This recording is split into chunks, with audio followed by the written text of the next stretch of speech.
ఈరోజు క్యాతన్పల్లిలోని మా నివాసంలో జరుగుతున్నటువంటి ఈ మీడియా సమావేశానికి విచ్చేసినటువంటి ప్రింట్ మీడియా ఎలక్ట్రానిక్ మీడియా మిత్రులందరికీ పేరు పేరున నమస్కారాలు తెలియజేస్తూ, మీ అందరికీ కూడా తెలుసు క్యాతన్పల్లి మున్సిపాలిటీలో గడిచిన కొన్ని రోజులుగా ఏం జరుగుతూ ఉందో రాష్ట్రం అంతా కూడా చూస్తూ ఉంది. మీరే ప్రత్యక్ష సాక్షిభూతంగా కూడా ఉన్నారు మీడియా మిత్రులంతా. ఫిబ్రవరి 11వ తేదీన రాష్ట్ర వ్యాప్తంగా అన్ని మున్సిపాలిటీల్లో ఎన్నికలు జరిగినాయి. క్యాతన్పల్లి మున్సిపాలిటీలో కూడా ఎన్నికలు జరిగినాయి. ఇక్కడ క్యాతన్పల్లి మున్సిపాలిటీ పరిధిలో జరిగినటువంటి ఎన్నికల్లో సిపిఐ పార్టీ బీఆర్ఎస్ పార్టీ కలిసి మేము ఇక్కడ పోటీ చేయడం జరిగింది. 15 వార్డుల్లో మేము బీఆర్ఎస్, 7 వార్డుల్లో సిపిఐ కలిసి మేము పోటీ చేసినాం. అయితే 22 వార్డులకు గాను 14 వార్డుల్లో మాకు స్పష్టమైనటువంటి తీర్పును క్యాతన్పల్లి మున్సిపాలిటీ ప్రజలు ఇవ్వడం జరిగింది. కేవలం 7 వార్డులు మాత్రమే ఈ మున్సిపాలిటీ పరిధిలో కాంగ్రెస్ పార్టీకి అవకాశం ఇచ్చింది 13వ తేదీ నాడు వచ్చిన ఫలితాలు. అయితే దాని తదనంతరం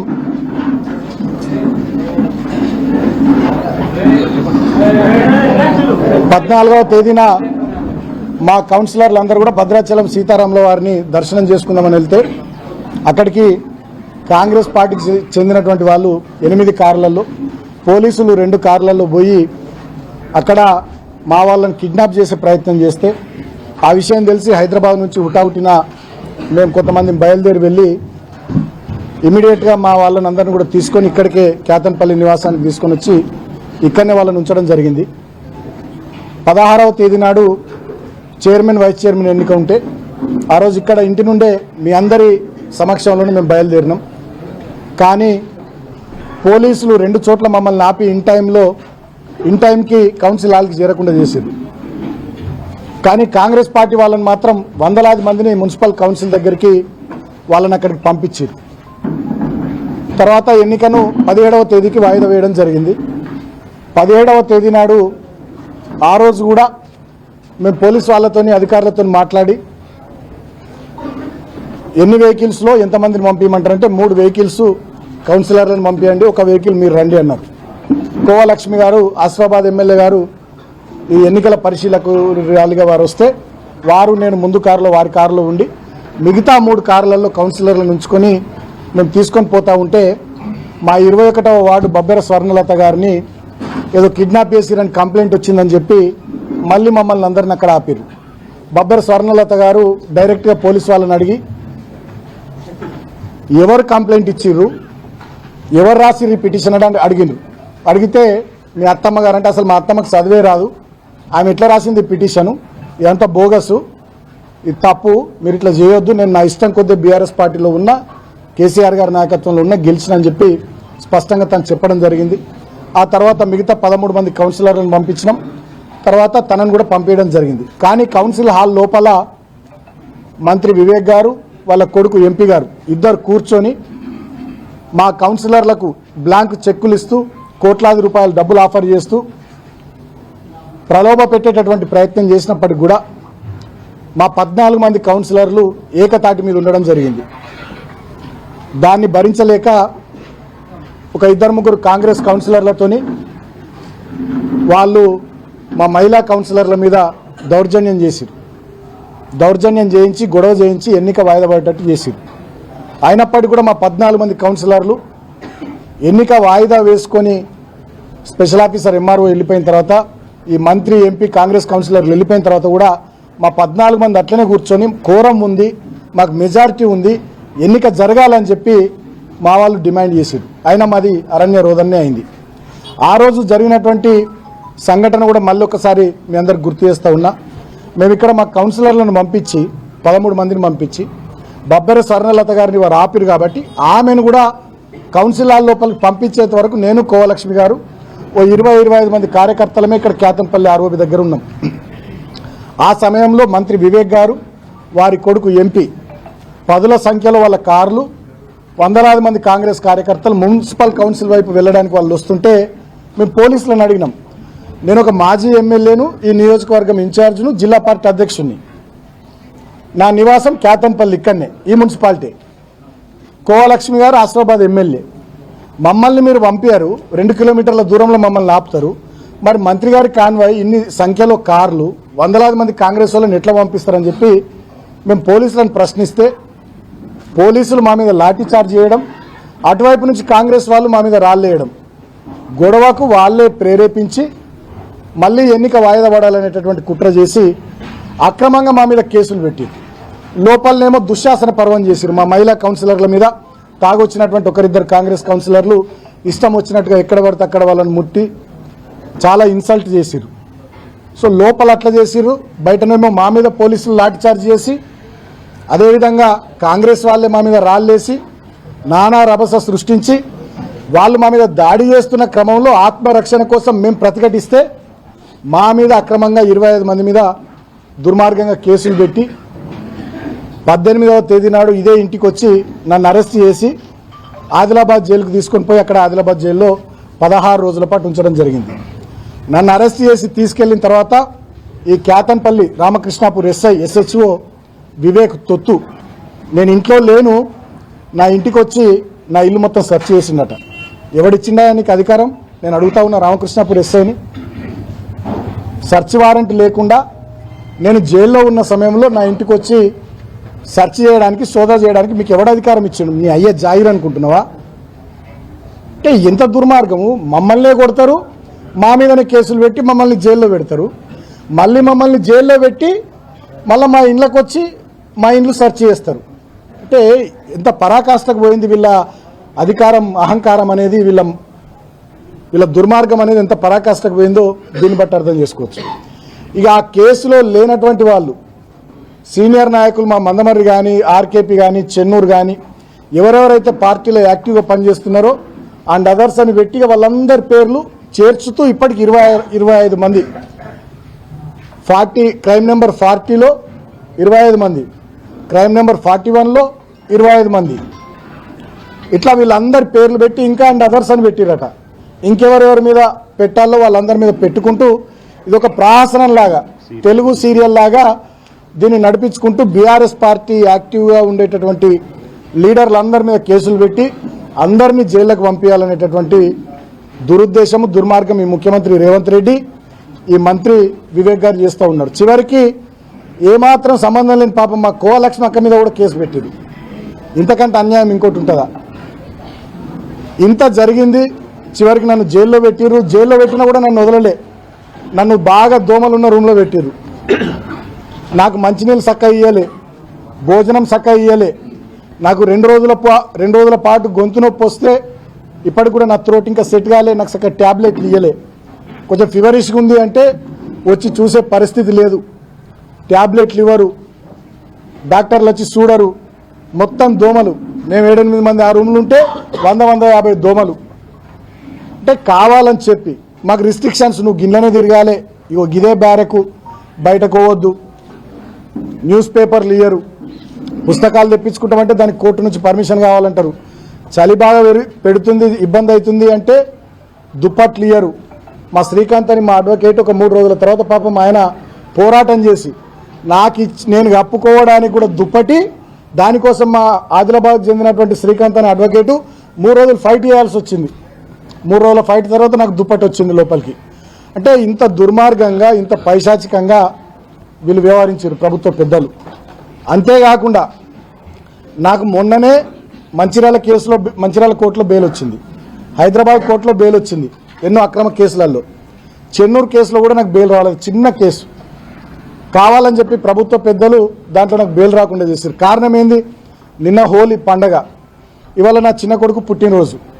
సో ఈ 2 రోజులు కూడా నేను జైల్లో ఉండాలని, అంటే పండగ పూట నా చిన్న కొడుకు పుట్టినరోజు సందర్భంగా కూడా నేను నా కుటుంబ సభ్యులతో ఉండొద్దు, జైల్లో బాధపడాలనేటటువంటి ఒక పైశాచిక ఆనందంతో ఈ ముఖ్యమంత్రి రేవంత్ రెడ్డి గారు, ఈ మంత్రి వివేక్ గారు వ్యవహారం చేస్తూ ఉన్నారు. సరే, నేను ఇప్పటికైనా మంత్రి గారిని కోరుతా ఉన్నా, ముఖ్యమంత్రి గారిని కోరుతా ఉన్నా, మీరు నన్ను 16 రోజులు జైల్లో పెట్టిర్రు, అనేక రకాల ఇబ్బందులు పెట్టిర్రు, మమ్మల్ని లాఠీ చార్జ్ చేసి కొట్టిర్రు, మా మీదనే కేసులు పెట్టి అక్రమంగా జైళ్లలో పెట్టిర్రు. ఇప్పటికైనా మీ కక్ష తీరింది, ఇప్పటికైనా మీ కడుపు మంట, మీ కళ్ళ మంట చల్లారింది అని చెప్పి నేను అనుకుంటా ఉన్నా. ఇప్పటికైనా కేతన్పల్లి మున్సిపాలిటీ ప్రజానీకం ఇచ్చినటువంటి ప్రజా తీర్పును గౌరవించమని నేను కోరుతున్నా ప్రభుత్వాన్ని. నేను వేరే గొంతెమ్మ కోరికలు ఏం కోరతలే. ఇప్పటికైనా వివేక్ గారు, రేవంత్ రెడ్డి గారు కేతన్పల్లి మున్సిపాలిటీ ప్రజలు ఇచ్చినటువంటి ప్రజా తీర్పును దయచేసి గౌరవించండి అని కోరుతున్నా. చెన్నూరులో 18 వార్డులలో 11 వార్డులు కాంగ్రెస్ గెలిచింది, మేము 4 గెలిచినాం. అక్కడి ప్రజా తీర్పును మేము హుందాగా గౌరవించినాం. నేనే స్టేట్మెంట్ ఇచ్చిన ప్రజా తీర్పును గౌరవిస్తున్నామని. మరి ఇక్కడ కేతన్పల్లి మున్సిపాలిటీలో 22 వార్డులకు గాను 14 వార్డులు మేము గెలిచినాం, 7 వార్డులు మీరు గెలిచిర్రు. మరి ప్రజా తీర్పును మీరు ఇప్పటికైనా గౌరవించాలని చెప్పి నేను మంత్రి గారికి, ముఖ్యమంత్రి గారికి, రాష్ట్ర ప్రభుత్వ పెద్దలకు తెలియజేస్తా ఉన్నా. నేను ఇంకొక విషయం కూడా, గతంలో నేను పోలీస్ స్టేషన్లలో మా మీద కేసులు అయినాయి, మమ్మల్ని అరెస్ట్ చేయబోయే సందర్భంలో మమ్మల్ని జైలుకు పంపిస్తారు అని తెలిసినటువంటి సందర్భంలో నేను ముందే ప్రెస్ మీట్ పెట్టి కూడా చెప్పినాను. 18వ తారీఖు నాడు మమ్మల్ని జైలుకు పంపించారు. 17వ తారీఖు నాడు రెండవసారి చైర్మన్, వైస్ చైర్మన్ ఎన్నికకు సంబంధించి అక్కడ కౌన్సిల్ సభ్యుల ప్రమాణ స్వీకారము, అదేవిధంగా తర్వాత జరిగినటువంటి ప్రాసెస్, దీనికి సంబంధించినటువంటి వీడియో ఫుటేజ్ బయట పెట్టాలని నేను డిమాండ్ చేసిన. జిల్లా కలెక్టర్ కానీ, ఈ ఎన్నికల స్పెషల్ ఆఫీసర్ కానీ, స్టేట్ ఎలక్షన్ కమిషన్ కానీ ఇప్పటిదాకా ఆ వీడియో ఫుటేజ్ ఎందుకు మీరు బయట పెడతలేరు? మా మహిళా కౌన్సిలర్ల పట్ల దౌర్జన్యం చేసిన కాంగ్రెస్ కౌన్సిలర్ల మీద చర్యలు తీసుకోరా? వాళ్ళ మీద కేసులు పెట్టారా? ఎక్స్ అఫీషియో సభ్యుడిగా ఉన్నటువంటి వివేక్ గారు ఆ కౌన్సిల్ మీటింగ్లో లేచి ఉపన్యాసం ఇస్తున్నాడు, ఇది రూల్స్కు విరుద్ధం. మరి ఆయన మీద కేసు పెట్టారా?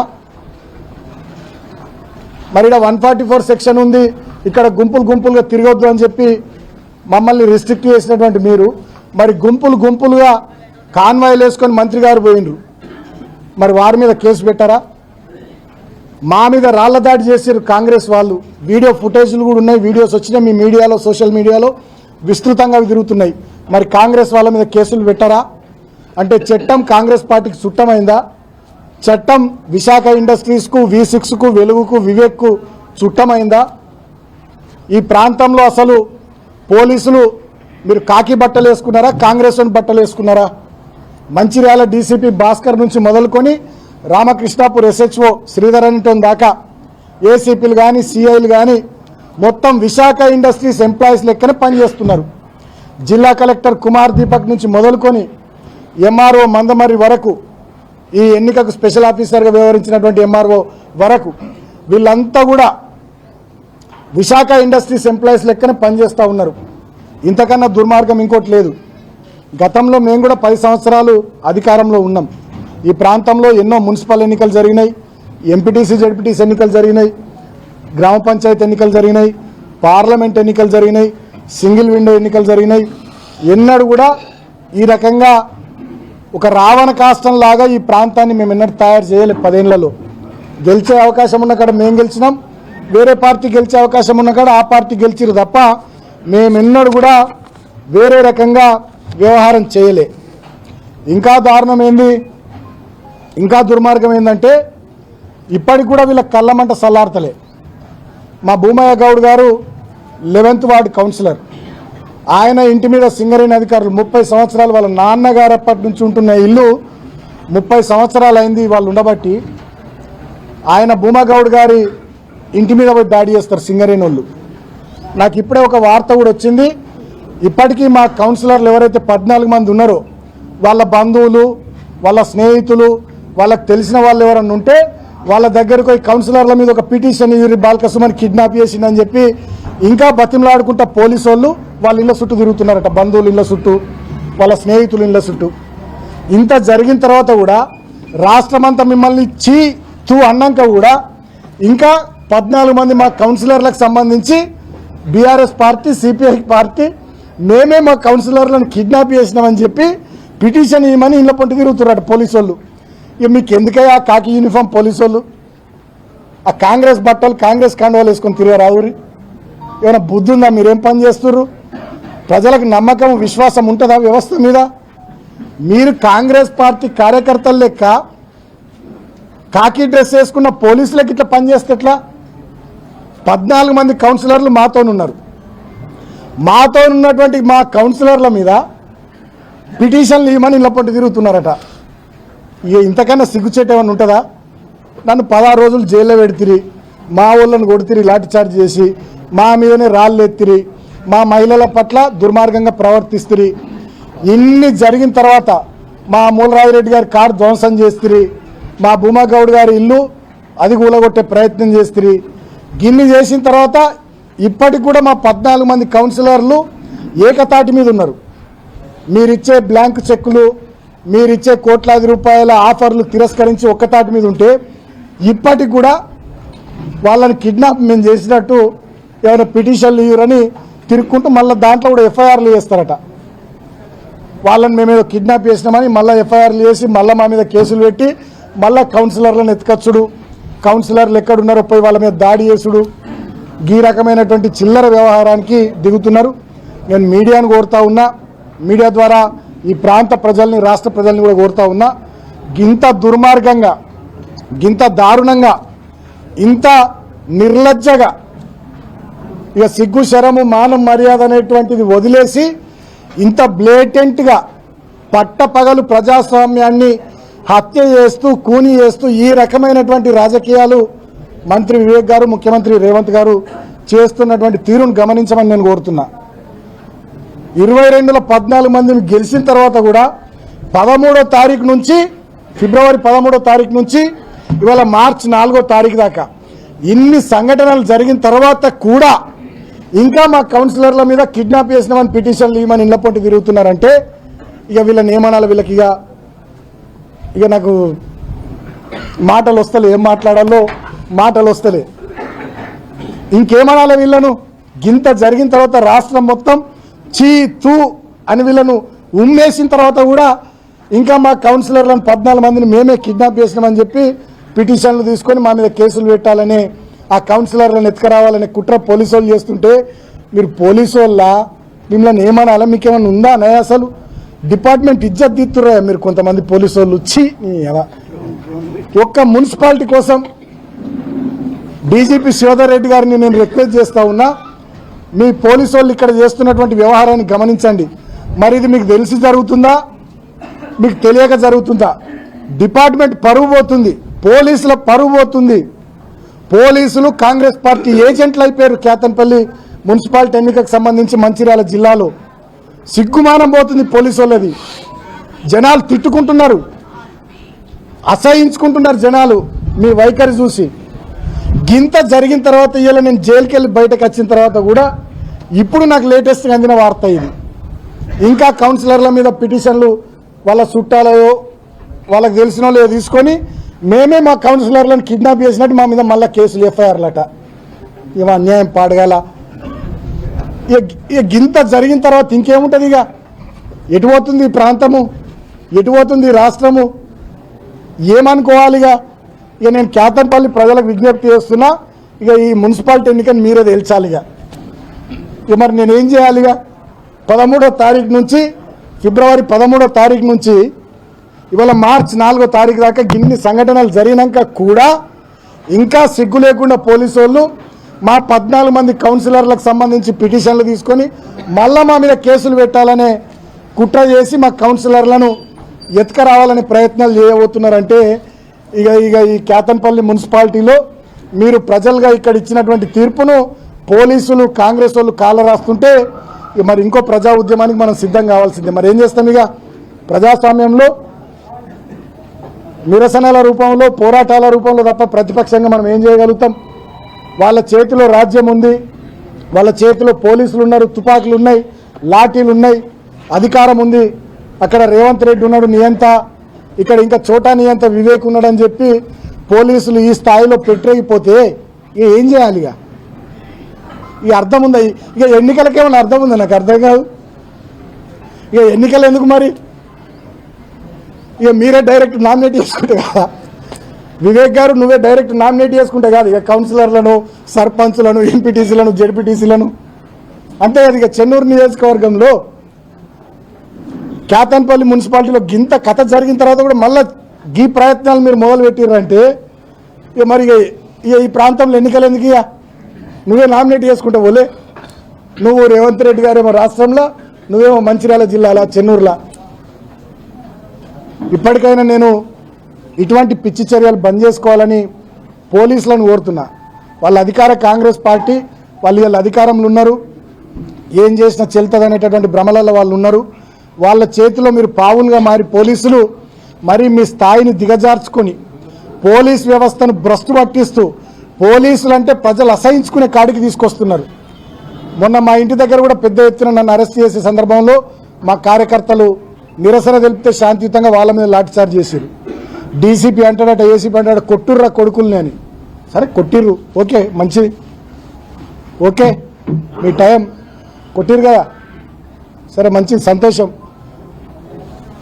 అదే రోజు 17వ రోజు కూడా మా కార్యకర్తలను కొట్టిర్రు, 18వ రోజు ఇక్కడ కొట్టిర్రు. తర్వాత నన్ను హాస్పిటల్ నుండి టెస్టులు చేయించి కోర్టుకు తీసుకుపోయే క్రమంలో మా కార్యకర్తలు అక్కడ నన్ను చూస్తేందుకు వస్తే అక్కడ లాఠీచార్జ్ చేసి రైబీ చౌరస్తాలో కోర్టు దగ్గర కూడా అత్యుత్సాహంతో నన్ను జైలుకు తీసుకొని పోయేటప్పుడు అప్పుడు కూడా మా కార్యకర్తల మీద లాఠీచార్జ్ చేసిర్రు. సరే ఓకే, సంతోషం, బాగా కొట్టిర్రు, బాగా కొడుతుర్రు, బాగా ఇబ్బందులు పెడుతుర్రు మమ్మలను. సరే, I love you Vivek, I love you, I love you Vivek, చాలా ఇబ్బంది పెడుతున్నావు, సంతోషం, ఓకే, నో ప్రాబ్లం. సరే, కానీ ఏదేమైనా అంతిమంగా ఒక మాట మాత్రం నేను తెలియజేస్తూ ఉన్నా, ఏది వట్టిగా పోదు, అన్ని ప్రజలు గమనిస్తూ ఉన్నారు.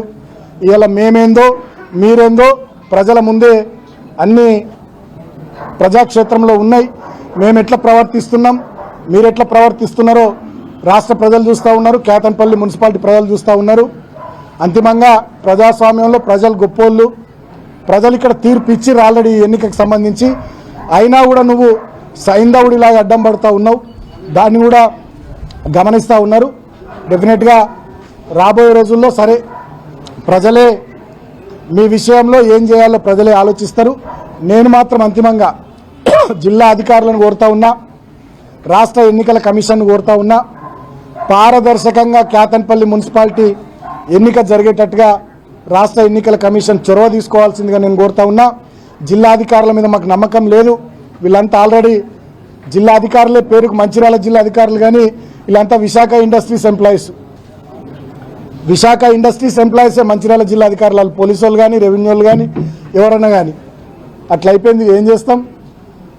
అయినప్పటికీ కూడా ప్రజలు మాకు పూర్తి స్థాయిలో, నేను జైల్లో ఉన్న సందర్భంలో నేను బయటకు రావాలని కోరుకున్నటువంటి ప్రజలందరికీ, మా పార్టీ నాయకులకు, మా కార్యకర్తలకు, మా సోషల్ మీడియా వారియర్స్కి, మీడియా మిత్రులకు, జైల్లో నేను ఉన్నప్పుడు నాకు మనోధైర్యాన్ని కల్పించడానికి జైలుకు వచ్చినటువంటి మా కేటీఆర్ అన్నకు, హరీష్ అన్నకు, మా మాజీ మంత్రులకు, ఎమ్మెల్యేలకు, మాజీ ఎమ్మెల్యేలకు, మా పార్టీ నాయకులకు అందరికీ పేరు పేరున ధన్యవాదాలు. నాకు బెయిల్ రావడానికి ఎప్పటికప్పుడు మా లీగల్ టీంతోని అటు హైదరాబాద్లో, ఇటు మంచిర్యాలలో, చెన్నూరులో ఎప్పటికప్పుడు వాళ్ళతో మాట్లాడుతూ విషయాలు తెలుసుకుంటూ నాకు బెయిల్ రావడానికి లీగల్ టీంని ఎప్పటికప్పుడు అలర్ట్ చేసిన మా పార్టీ పెద్దలు, తెలంగాణ తొలి ముఖ్యమంత్రి కేసీఆర్ గారికి హృదయపూర్వకంగా కృతజ్ఞతలు తెలియజేసుకుంటూ అంతిమంగా నేను మీడియాను కోరుతా ఉన్నా, ప్రజాస్వామ్యంలో మీరు 4th ఎస్టేటు, మరి కేతన్పల్లి మున్సిపాలిటీ ఎన్నికను మరి మీరే, వాస్తవానికి మెజారిటీ ఈజ్ లా, మాకు మెజారిటీ ఉంది, 22లో 14 మేము ఉన్నాం. మరి మేము చైర్మన్, వైస్ చైర్మన్ అయ్యేటట్టుగా మీడియా, ప్రజలు మీరంతా మాకు గట్టిగా మద్దతుగా ఇప్పటిదాకా నిలబడ్డారు. అదేవిధంగా గట్టిగా మాకు వెన్నుదన్నుగా నిలబడాలని కోరుకుంటూ, ముఖ్యంగా నేను మా సిపిఐ సోదరులను హృదయపూర్వకంగా అభినందిస్తూ ఉన్నా. వాళ్ళు గట్టిగా మాతో నిలబడ్డారు, చివరిదాకా కలిసి పోటీ చేసినాం. చైర్మన్, వైస్ చైర్మన్ ఎన్నిక అయ్యేంత వరకు కూడా బీఆర్ఎస్తోనే ఉంటామని చెప్పి సిపిఐ వాళ్ళు కూడా చాలా గట్టిగా కరాఖండిగా చెప్పి వాళ్ళు కూడా మాతో ఉన్నందుకు ఏఐటీసీ రాష్ట్ర అధ్యక్షులు సీతారామయ్య గారికి, సిపిఐ రాష్ట్ర కార్యదర్శి వర్గ సభ్యులు సోదరులు కలవేన శంకర్ గారికి, అదేవిధంగా జిల్లా సెక్రటరీ రామడుగు లక్ష్మణ్ గారికి, టౌన్ సెక్రటరీ మిట్టపల్లి శ్రీనివాస్ గారికి, వాళ్ళకు కూడా హృదయపూర్వకంగా, వాళ్ళ రాష్ట్ర కమిటీ నాయకులకు కూడా హృదయపూర్వకంగా కృతజ్ఞతలు తెలియజేస్తూ, అంతిమంగా ప్రజాస్వామ్యంలో ప్రజలు ఇచ్చిన తీర్పు గౌరవించబడాలని చెప్పి మీడియా ద్వారా నేను ప్రభుత్వాన్ని కోరుతా ఉన్నా. ప్రజలకు కూడా కాంగ్రెస్ పార్టీ చేస్తున్నటువంటి దుర్మార్గాలు గమనించాలని ప్రజలకు కూడా నేను విజ్ఞప్తి చేస్తూ ఉన్నా.